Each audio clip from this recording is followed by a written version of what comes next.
ஏன் 3ஆம் அதிகாரத்தில் கர்த்தர் இப்படியாக சொல்லுகிறார். என்ன சொல்கிறாருன்னா,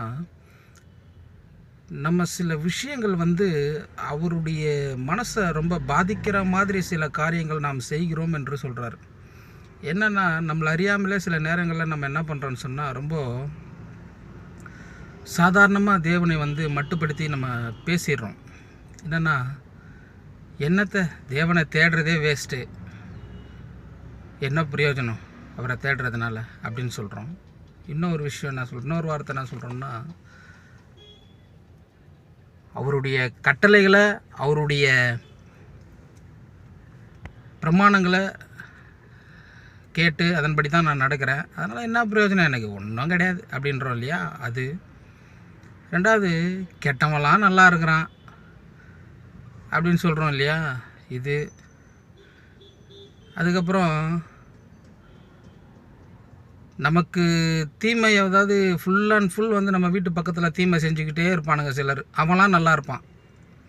அப்போ நம்ம என்ன சொல்லுவோம்னா, அவனுக்கெல்லாம் என்ன பண்ணுற, நல்ல காலம் இருக்குது, நான் கடவுளை நல்லபடியாக தேடுறேன், ஒழுங்காக போகிறேன், ஒழுங்காக வரேன், நான் இப்படி இருக்கிறேனே அப்படின்னு என்ன பண்ணுவோம்னா சில புலம்பல் நம்ம செய்யணும் இல்லையா. அது கர்த்தருக்கு விரோதமான பேச்சுன்னு தேவன் சொல்கிறார். அதனால் நம்ம செய்யக்கூடிய இந்த சின்ன சின்ன விஷயங்கள்லாம் இருக்குது இல்லையா, இதெல்லாம் நம்மளை அறியாமலே நம்ம என்ன பண்ணிக்கிட்டு இருக்கிறோம், சில நேரங்களில் பேசிக்கிட்டு இருக்கிறோம் தேவனுக்கு விரோதமாக.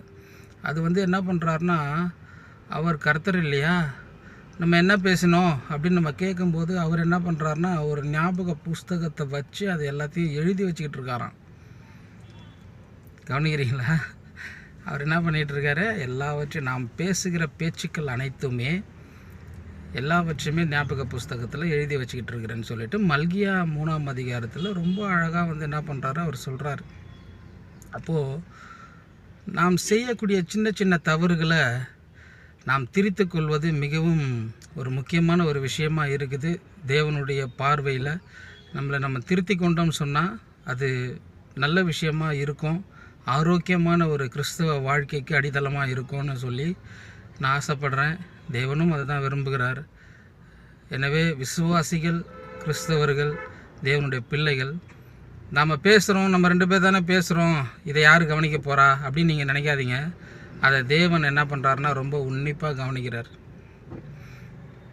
இத்தனை வருஷமாக கோயிலுக்கு போகிறேன், என்னத்தை நான் பிரயோஜனம் அடைஞ்சேன், என்னத்தை லாபம் அடைஞ்சேன், ஒரு லாபமும் கிடையாது அப்படின்லாம் சில வார்த்தைகள், அதை நீங்கள் அந்த வசனத்தை நான் போடுறேன், சைடில் போடுறேன், நீங்கள் படிங்க. அப்பேற்பட்ட அந்த பேச்சுக்கள் எல்லாத்தையுமே தேவன் என்ன பண்ணுறாருன்னா வெறுக்கிறார்.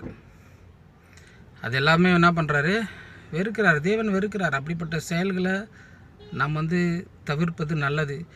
நமது நடக்கையிலும் சரி, நமது வார்த்தையிலும் சரி, தேவனை மகிமைப்படுத்தக்கூடியவர்களாக நம்ம வாழணும்.